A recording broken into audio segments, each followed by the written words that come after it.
Les inquiétudes liées aux conséquences des confinements successifs. Le niveau scolaire des écoliers allait-il en pâtir durablement ? Le ministère de l'Éducation nationale vient de publier le bilan de son évaluation de rentrée.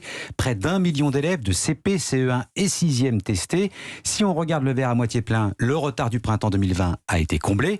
Mais si on regarde le verre à moitié vide, Virginie Riva, le niveau de lecture des élèves entrant en 6e est catastrophique. Oui, la bonne nouvelle, c'est que la baisse de niveau observée en CP et CE1 l'an dernier à cause de la crise sanitaire a été complètement rattrapée.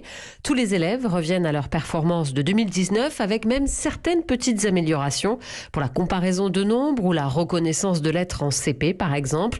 Mais le gros point noir reste la maîtrise de la lecture à l'oral en 6e, ce qu'on appelle le test de fluence. Un tiers des élèves à l'entrée en 6e n'ont qu'un niveau CE2 et c'est notamment vrai en éducation prioritaire.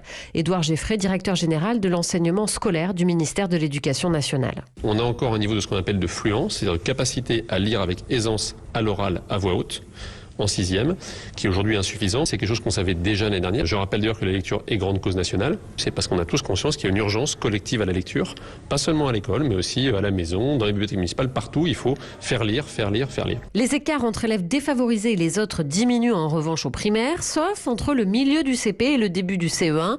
Une seule hypothèse pour le ministère, c'est l'effet vacances scolaires. En clair, les enfants qui ne lisent pas ou n'ont pas de cahier de vacances régressent plus que les autres. Une étude va être lancée rue de Grenelle. Virginie Riva du service Société d'Europe 1.